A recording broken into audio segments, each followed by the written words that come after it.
સામે આવ્યું છે। 16 એપ્રિલથી રાજ્યમાં ગરમીનો કહેર શરૂ થશે। 27 એપ્રિલથી ગરમી વધતા મહત્તમ તાપમાન ફરીથી 43 ડિગ્રી પર જવાની શક્યતા છે।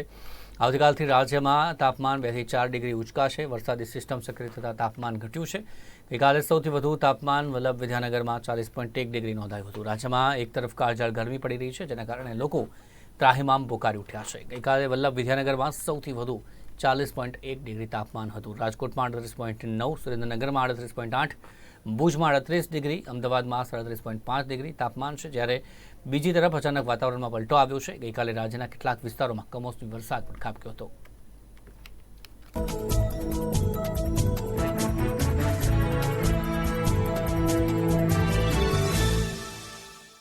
મધ્ય ગુજરાતના ભાગોમાં મહત્તમ તાપમાન 43 ડિગ્રી સેલ્સિયસ જેવું થવાની શક્યતા રહેશે। ઉત્તર ગુજરાતના ભાગમાં 42 ડિગ્રી સેલ્સિયસ જેવું થવાની શક્યતા રહેશે। અને આ ગરમી 20મી એપ્રિલ પછી ગરમી વધુ પડશે। 18મી એપ્રિલથી મધ્યપ્રદેશના ભાગોમાં વાદળવાયુ આવવાની શક્યતા રહેતા 18 થી 19-20 મેમાં ગુજરાતમાં પણ હવામાન પલટાશે। વાદળવાયુ આવવાની શક્યતા રહેશે અને કેટલાક ભાગમાં હળવી પ્રી મોન્સૂન એક્ટિવિટી થવાની શક્યતા રહેશે। ત્યારબાદ તારીખ 27મી એપ્રિલથી ગરમી પણ વધશે અને વાદળવાયુ પણ આવશે। આ ગરમી આકરી છે અને ત્યાર પછી જે ગરમીનો આંક જે છે 7 થી 12માં ગરમીનો આંક વધુ પડશે।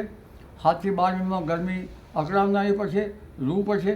ઉપરાંત તારીખ 10 થી 12મીમાં ગરમીનો આંક વધશે, ઉકળાટ પડશે, પ્રી મોન્સૂન એક્ટિવિટી શરૂ થશે અને આંધી વંટોળનું પ્રમાણ ઘણું રહેશે। જે કાચા છાપરા ઉડાડી મૂકે એટલી આંધી વંટોળનું પ્રમાણ રહેશે।